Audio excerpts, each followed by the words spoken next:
الگ کر دیا. ہاں میں یہ مثال دے رہا تھا کہ یہ ان پر آیا تھا, میں اصل میں تو اس چکر میں آیا تھا کہ یہ لیاری سے آتے ہیں ماشاءاللہ. میں نے ان سے کہا کہ آج کے بعد اگر آپ مجھ سے قرضہ لیں گے یا فیوچر میں آپ مجھ سے کوئی قرضہ لیں گے, نہیں اور آسان کر کے بتاتا ہوں کہ میں نے آپ کو 1 لاکھ روپے معاف کر دیے. یہ کہیں بھائی میں نے آپ سے 1 لاکھ لیے ہی نہیں تو معاف کیوں کیے, کچھ معاف کیسے کر دیے؟ میں کہتا ہوں ابھی لیے نہیں, لیکن ہو سکتا ہے کبھی لے لو, ہو سکتا ہے کبھی لے لو. اب اتفاق ہوا کہ ایک دن انہوں نے لے لی 1 لاکھ روپے.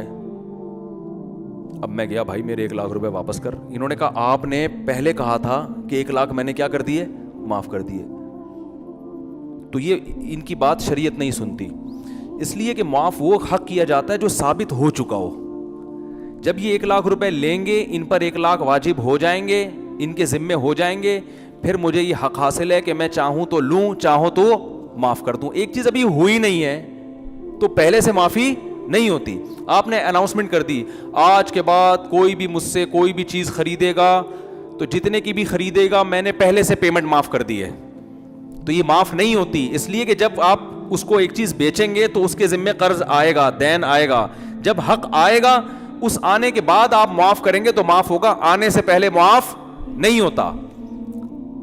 تبھی میں یہ جو دوسری شادی کرتے ہیں نا, ان میں ایک گڑبڑ یہ بھی ہوتی ہے, یہ کیا کرتے ہیں کہ پہلے سے بیوی سے حقوق معاف کروا لیتے ہیں. کیا کروا لیتے ہیں؟ بولو نا, حقوق معاف. کہ بھائی ہم تمہاری باریاں نہیں دیں گے, ہم تمہیں رات میں برابری نہیں کر سکتے, ہم ساری زندگی چھپن چھپائی کھیلیں گے, چھپا کے رکھیں گے اور خرچہ بھی نہیں دیں گے یا تھوڑا خرچہ دیں گے. یہ حقوق معاف کروا لیتے ہیں, ہو جاتے ہیں معاف. یعنی معاف کا مطلب کس طرح سے ہو جاتے ہیں بھی بتا رہا ہوں. شادی ہو گئی, اب یہ باریاں بھی نہیں دے رہے, ٹائم بھی نہیں دے رہے, بیوی مطالبہ کرتی ہے تو یہ کہتے ہیں تم نے تو پہلے معاف کرا لیا ہے. تو معاف ہوا نہیں ہے, یاد رکھو, کیونکہ ایک حق ابھی آیا نہیں ہے تو معاف کہاں سے ہو گیا. نہیں آ رہی میرا خیال ہے بات سمجھ میں. کیونکہ جب آپ ایک بیوی کے پاس جاؤ گے تو پھر آپ پر واجب ہوگا کہ دوسری بیوی کے پاس رات گزارو. یہ واجب ہوگا تو اس کے بعد وہ معاف کرے گی تو معافی ہوگی, اور وہی رات معاف ہوگی, اگلی والی پھر بھی معاف نہیں ہوگی. نہیں آ رہی بات سمجھ میں, کیونکہ ایک حق ابھی ہوا ہی نہیں ہے نا. ایڈوانس میں معافی نہیں ہوتی اسلام میں, ایڈوانس میں نہیں معافی ہوتی. حق آئے گا, جیسے مہر ہے, ابھی کہیں شادی ہوئی نہیں, آپ نے خاتون سے کہہ دیا کہ میں تمہیں 1 لاکھ روپے مہر دوں گا. اس نے کہا میری طرف سے معاف ہے, چلو شادی کر لو. شادی کر کے پھر مہر واجب ہو جائے گا, کیونکہ ابھی واجب ہوا ہی نہیں ہے تو پہلے سے ایڈوانس کی معافی کا اعتبار نہیں ہے. ہاں یہ ضرور ہے کہ آپ جب مہر واجب ہوگا تو آپ اس کو کہو گے کہ دیکھو تم نے معاف کر دیا تھا, اب اخلاق و مروت کا تقاضا یہ ہے کہ میں تو اسی چکر میں آ گیا تھا کہ تم کیا کر دیا معاف, وہ تو قاضی صاحب نے پھر دوبارہ رکھ دیا, تو اب ایکسکیوز می پلیز آپ یہ مجھے کیا کر دو, معاف کر دو. تو اس بیس پر اس کو رغبت دلانا یا یہ کہنا کہ اخلاقیات کا تقاضا ہے کہ آپ معاف کر دیں, وہ ایک الگ بات ہے, لیکن رائٹ نہیں ہے آپ کا. سمجھتے ہو کہ نہیں سمجھتے ہو؟ تو ایسے بہت سے واقعات میرے سامنے آئے ہیں کہ شادی سے پہلے لڑکا لڑکی نے ایگریمنٹ کیا کہ بھائی چھپا کے رکھوں گا, میں باریاں نہیں دوں گا اور بالکل الگ رکھوں گا, تو اب بعد میں بیگم کا میٹر گھوم گیا, اس نے کہا مجھے تو پوری پوری باریاں چاہیے. تو میرے پاس کیس آتا ہے, میں کہتا ہوں دینی پڑیں گی باریاں.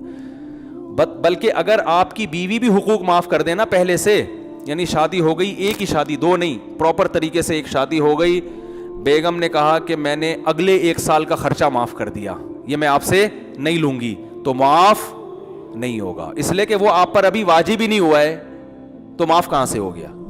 بس وہ ایک اخلاقی طور پر ایک الگ بات ہے کہ بیگم تم نے کہا تھا کہ دیکھو میں 1 سال کا خرچہ نہیں لوں گی تو اب نہیں لو. وہ اخلاقیات کی باتیں تو ایک الگ ہوتی ہیں, لا نہیں ہے, اسلام کا قانون نہیں ہے, یہ قانونی طور پر اس کو پورا حق حاصل ہے کہ دوبارہ آپ سے وہ مانگے اور کہے میں اپنی بات سے رجوع کر رہی ہوں. سمجھتے ہو کہ نہیں سمجھتے ہو؟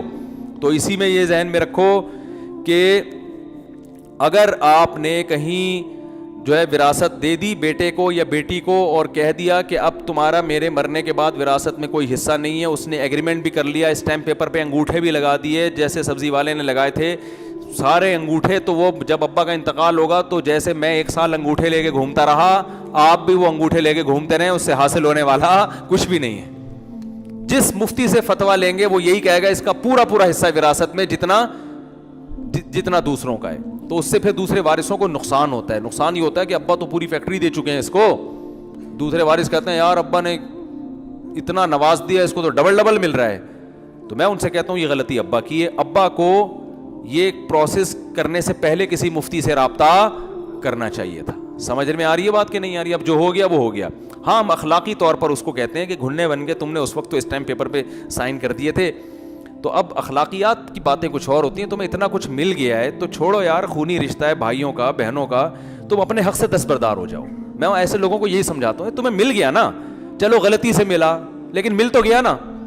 اب خونی رشتہ ہے, کیا لا اور قانون کے پیچھے چلو گے تو ٹھیک ہے, قانون تمہیں سپورٹ کرے گا, لیکن اخلاقیات اور رشتہ داری بھی کوئی چیز بولو نا ہوتی ہے. تو میں ان سے خود کہتا ہوں کہ چھوڑ دو یار اپنا حصہ. میں ان کو بتاتا ہوں, بھائی میں آپ کی جگہ ہوتا تو شاید چھوڑ دیتا کہ یار جب تمہیں مل گئی, اتنی بڑی فیکٹری مل گئی, طارق روڈ کی دکان مل گئی, تمہیں فلیٹ مل گیا, تو اپنا حصہ خود اپنی خوشی سے دوسروں کو دے دو کہ یار میرے ابا نے مجھے دے دیا تھا. لیکن قانونی حق بہرحال حاصل ہے, تو اس لیے کہ وراثت ایسا حق ہے جو مرنے کے بعد لازم ہوتا ہے. باپ کی زندگی میں وارثوں کا کوئی حق باپ کی جائیداد میں نہیں ہے ہی نہیں, تو معاف کہاں سے ہو گیا؟ سمجھ میں نہیں آ رہی بات؟ اب اس کا ایک تدبیر بتاتا ہوں, اگر یہ اس کی ضرورت پیش آ جائے تو کرنا کیا چاہیے پھر. بعض دفعہ یہ ہوتا ہے کہ ایک پخروٹی ہوتا ہے, وہ کباب میں ہڈی بنا ہوتا ہے, سب چاہ رہے ہوتے ہیں ابا اس کو زندگی میں کیا کر دو, الگ کر دو, یہ بعد میں ٹینشن بنے گا یہ بندہ ہمارے لیے, اس کو کاروبار سے نکالو, سب چیزوں نکال کے اس کو ابھی سے الگ کر دو. تو اس کا ایک تدبیر یہ ہے کہ باپ یہ دیکھے کہ بھائی میری ٹوٹل جائیداد کتنی ہے, اگر آج میں اللہ نہ کرے مر جاتا ہوں تو کس وارث کے حصے میں کتنے پیسے آ رہے ہیں.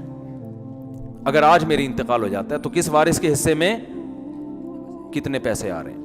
مثال کے طور پر باپ نے سب کو بلایا, بٹھایا, بیٹوں کو, بیٹیوں کو, بیگم کو, سب کو بٹھایا, بولا بھائی ابھی تو کوئی حصہ نہیں ہے کسی کا, نہ 8 لوگ کہتے ہیں نا اپنے زندگی میں اس کا حصہ دے دیا تو زندگی میں حصہ ہے ہی نہیں. یہی وجہ ہے کہ باپ جب زندگی میں وراثت تقسیم کرے گا تو 2 اور 1 کے تناسب سے نہیں بلکہ برابر برابر, کیونکہ وہ وراثت نہیں ہے بلکہ وہ گفٹ ہے. اور گفٹ میں, تحفے میں اصول یہ ہے کہ بیٹے اور بیٹی میں فرق کرنا ٹھیک نہیں ہے. بیٹی کو آپ 2 لاکھ دے رہے ہیں, بیٹی کو 1 لاکھ دے رہے ہیں, یہ غلط ہے. اس لیے کہ جب آپ گفٹ دے رہے ہیں تو جتنا گفٹ بیٹی کا ہے بیٹے کا ہے, بیٹی کا بھی اتنا ہی ہے. کیا ہو گیا یار؟ دیکھو باپ جب روٹی کھلاتا ہے تو ایسا ہوتا ہے کہ بیٹے کو 2 روٹی کھلائے گا, بیٹی کو 1 روٹی کھلائے گا کہ تم بیٹی ہو, ہے یہ جائز ہے باپ کے لیے؟ ظلم ہے یا نہیں ہے؟ بیٹے کو 2 آئس کریم کھلا رہا ہے, بیٹی کو کیا کھلا رہا ہے؟ 1 آئس کریم. ناشتے میں بیٹی عید پہ جو ہے نا بیٹے کو 2 جوڑے لے کے دے گا, بیٹی کو 1 جوڑے. یہ تو فرق ہو گیا نا, تو یہ فرق اسلام میں جائز ہے؟ ارے اولاد میں برابری کا حکم ہے نا, کیا ہو گیا یار؟ ایک تو پتہ نہیں کیا مرجھائے تو صبح 4 بجے آپ لوگ کو سب کو اٹھاؤں گا میں, تو بولو ذرا جان لگا کے بولو, نہیں ہے ایسے بولو, مجھے مزہ تو آئے بات کرنے میں. دیکھو اگر بقرعید عید پہ آپ اپنے بیٹے کے لیے 2 جوڑے سلواتے ہو عید کے, اور بیٹی کے لیے 1 جوڑا, تو یہ ظلم ہے یا نہیں ہے؟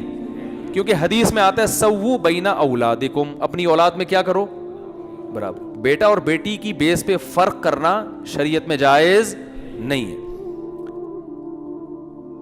یہ فرق نہیں ہے اسلام. مرنے کے بعد اللہ نے وراثت میں فرق رکھا ہے, اس میں بہت ساری حکمتیں ہیں, وہ ایک الگ ٹاپک ہے. زندگی میں باپ کو یہ اجازت نہیں ہے. ہاں ضرورت کی بیس پہ فرق کیا جا سکتا ہے. بیٹی کو بعض دفعہ ضرورت زیادہ ہے, اس بیس پہ اس کو دے دیا, اس لیے نہیں کہ بیٹی ہے بلکہ اس کو ضرورت زیادہ ہے.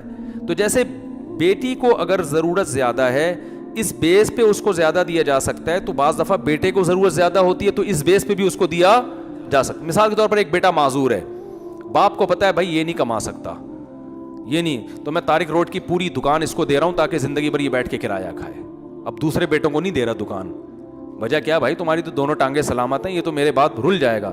تو یہ جو اس کو دکان دی جا رہی ہے طارق روڈ کی, یہ بیٹا ہونے کی بیس پہ نہیں بلکہ معذور ہونے کی. تو کوئی ضرورت, اس لیے فقہا نے یہاں بھی لکھا ہے خدمت کی بیس پہ بھی کسی کو زیادہ دے سکتے ہیں. یہ زندگی کی بات ہو رہی ہے, مرنے کے بعد تو وصیت جائز نہیں ہے وارثوں کے لیے. باپ زندگی میں یہ وصیت نہیں کر سکتا کہ میرے مرنے کے بعد اس کو یہ والی دکان دے دینا, اس کو یہ والی دے دینا. یہ وارثوں کے لیے یہ وصیت کالعدم ہے شریعت میں. جو اللہ نے حصے متعین کیے وہی ملیں گے ان کو. ابا کی رائے اس میں نہیں چلے گی, نہ ابا کی خواہش چلے گی. لوگ آ رہے ہوتے ہیں کہ میری اماں کی خواہش تھی کہ یہ جو ہے نا یہ فلیٹ میری منجلی بیٹی کو ملے, تو میں کہتا ہوں بس وہ خواہشات لے کے دنیا سے چلی گئی ہیں. وہ اسٹیمپ پیپر پہ لکھ کے بھی جاتی تو نہیں ملتا. یہ وصیت حدیث میں آتا ہے وارثوں کے لیے وصیت جائز ہی نہیں ہے, کالعدم ہے, اس کی کوئی حیثیت نہیں ہے. وہ اللہ نے حصے جو متعین کیے وہی ملیں گے, چاہے وہ بیٹے نے خدمت کی ہو یا ایک نمبر کا بدماش بیٹا ہوگا, اس کو بھی اتنی ہی وراثت ملے گی جتنی ایک نمبر کے خدمت گزار کو ملے گی. لیکن زندگی میں باپ جو وراثت دیتا ہے وہ وراثت نہیں ہوتی بلکہ وہ کیا ہوتی ہے؟ گفٹ. اس پہ گفٹ کے حکام ہے. تو گفٹ میں اصل حکم یہ ہے کہ اولاد میں برابری کی جائے. ہاں خدمت کی بیس پہ کسی کو زیادہ دیا جا سکتا ہے, یہ بہت خدمت گزار ہے, اس نے میری بڑی خدمت کی ہے, چل بیٹا یہ تو کچھ پیسے, تو 3 پراٹھے وہاں سے کھا لینا, ٹھیک ہے نا, یہ زیادہ دیا جا سکتا ہے. یا معذور ہونے کی یعنی ضرورت کی بیس پہ, دینداری کی بیس پہ بھی دیا جا سکتا ہے. ایک شرابی کبابی ہے, ایک چلے 4 مہینے میں چلا رہتا ہے, تو آپ کو پتہ ہے یار اس کو زیادہ دوں گا تو یہ آخرت میں ذخیرہ بنائے گا, اس کمبخت کو دوں گا یہ پان گٹکے میں اڑا دے گا, تو دینداری کی بیس پہ بھی زیادہ دیے. یعنی اس میں اولاد کے ساتھ خامخواہ کی برتری نہیں ہو رہی بلکہ کسی بیس پہ ہو رہی ہے. تو اس میں بیٹی کو بھی زیادہ دیا جا سکتا ہے اور بیٹے کو بھی. بیٹی غریب گھرانے میں چلی گئی, شوہر اس کا بہت غریب ہے, کھانے کو روٹی نہیں ہے, گزارا نہیں ہو رہا, تو باپ نے اس کو تھوڑا زیادہ دے دیا کہ بھائی یہ بیٹے تو میرے اسٹیبل ہیں, یہ بیچاری غریب ہے, تو اس کو. تو یہ زندگی میں جس کو وراثت کہا جاتا ہے وہ وراثت نہیں ہوتی, وہ کیا ہوتا ہے؟ گفٹ ہوتی ہے. خوب اچھی طرح کھوپڑی میں بٹھا لیں یہ. اب میں اپنی بات کی طرف آتا ہوں کہ اصل حکم کیا ہے کہ جیسے جب بھی آپ زندگی میں وراثت تقسیم کریں گے تو اس میں آپ کیا کریں گے؟ برابری. بیٹا اور بیٹی میں فرق ٹھیک نہیں ہے. تو اب یہ نہیں ہوگا کہ 2 لاکھ روپے بیٹے کو ملیں گے اور 1 لاکھ روپے بیٹی کو. لوگ یہ گڑبڑ کر رہے ہوتے ہیں زندگی میں, کیونکہ بیٹے سے کہتے ہیں تمہارا حصہ ہم نے مفتیوں سے معلوم کروایا 2 لاکھ بنتا ہے, اور بیٹی کا 1 لاکھ بنتا ہے, یہ 2 لاکھ پکڑو پتلی گلی سے نکلو, اور بیٹی کو پکڑا 1 لاکھ پتلی گلی سے نکلو, ہم نے وراثت جلدی دے دی ہے. تو اسلام اس کو وراثت نہیں مانتا. آپ زندہ ہیں تو وراثت کہاں سے ہو گئی؟ اسلام کہتا ہے یہ گفٹ ہے. تو اس کو آپ ایسے ڈیوائڈ کریں گے, ایک بیٹا اور ایک بیٹی ہے تو 1.5 لاکھ بیٹے کو دیں گے, 1.5 لاکھ بیٹی کو دیں گے. کھوپڑی میں بیٹھ گئی بات آ رہی ہے سمجھ میں؟ ہاں اب میں اس مسئلے کی طرف آتا ہوں, یہ پھر اگلے ہفتے انشاءاللہ. اگلے ہفتے تو میں نے بتایا نا کیا وہ ہے. اب میں اگلے طرف آتا ہوں. اگر ایک گڑبڑ کر رہا ہے, ایک مصیبت بنا ہوا ہے کہ وہ جو ہے نا آپ کے لیے ٹینشن بنا ہوا ہے, بچے کہہ رہے ہیں کہ ابا یہ بھائی ہمارا بہت بڑی فلم ہے, اس کو خدا کے لیے وراثت سے نکال دو, یہاں سے اس کو یہاں سے جان چھڑاؤ, یہ ہمارے لیے کباب میں ہڈی بنے گا. یا بعض دفعہ ایک بیٹے کو بڑے اماؤنٹ کی ضرورت ہوتی ہے, وہ کہہ رہا ہوتا ہے ابا آپ کے انتقال کے تو مجھے کچھ چانسز لگ نہیں رہے. ایسے نالائق بیٹے بھی ہیں نا دنیا میں. آپ تو ابھی لگ رہا ہے کہ کورونا کی 3 لہریں آ کے گزر چکی ہیں, آپ الحمدللہ آپ کو ایک کھانسی بھی نہیں آئی.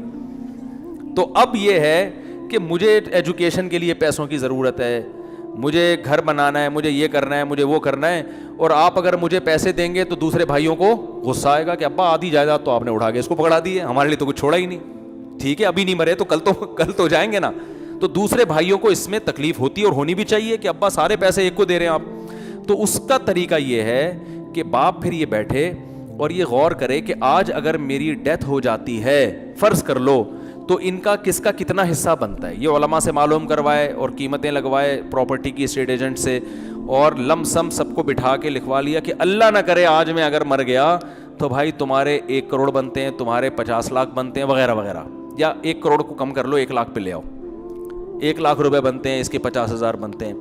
تو اب تمہیں ایجوکیشن کے لیے پیسہ چاہیے, لیکن میں چاہ رہا ہوں کہ تمہیں میں پیسہ دوں اس طور پر کہ پھر میرے مرنے کے بعد, کیونکہ ہم نے علماء سے سنا ہے آج میں تمہیں 1 لاکھ روپے دوں گا, کل مر گیا تو پھر سے تمہیں 1 لاکھ ملیں گے.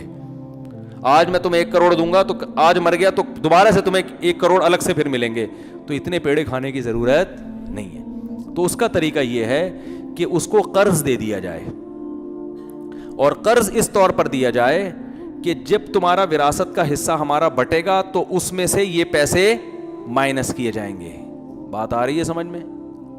آپ کہہ سکتے ہیں کہ بھائی ابا کا اگر 20 سال بعد انتقال ہوا تو اس وقت تو 1 کروڑ کی ویلیو کچھ ہوگی نہیں, تو 1 کروڑ کاٹ کے بھی اس کو ٹھیک ٹھاک مل جائے گا. تو اس کا طریقہ یہ ہے کہ پیسوں کی صورت میں قرض نہ دیا جائے بلکہ گولڈ کی صورت میں قرض دیا جائے. 1 کروڑ کا جتنا سونا آتا ہے, ابا بچے کو بولیں جا 1 کروڑ کا حیدری سے یا ڈیفینس سے یا کسی اچھی جگہ سے 1 کروڑ کا سونا خرید کے پہلے میرے پاس لے کر آ. شاباش, میرے لیے خرید, اپنے لیے نہیں خریدنا, لیکن اس کو نہ بھیجیں, وہ بھاگ جائے گا. بتا رہا ہوں کوئی بھروسہ نہیں ہوتا, وہ 1 کروڑ دے کر نکلو یار, ابا نے تو جانے کا کوئی پروگرام ہے نہیں, پتلی گلی سے نکل لو, لالچ میں آ جاتے ہیں. خود 1 کروڑ کا سونا خریدیں اور ٹکیا کی شکل میں کسی بھی شکل میں سب کو بلائیں, اسٹیمپ پیپر پہ لکھیں کہ میں اس کو اتنے تولے یا اتنے گرام سونا بطور قرض کے دے رہا ہوں.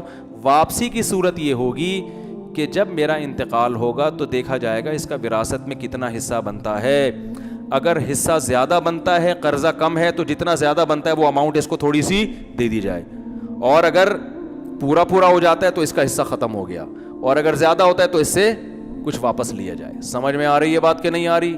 تو اس طرح سے کر لیا کریں. اللہ تعالیٰ سمجھنے کی عمل کی توفیق عطا فرمائے, مسافہ نہ فرمائے. مجھے کہیں بہت ضروری کام سے نکلنا ہے. وما علینا الا البلاغ.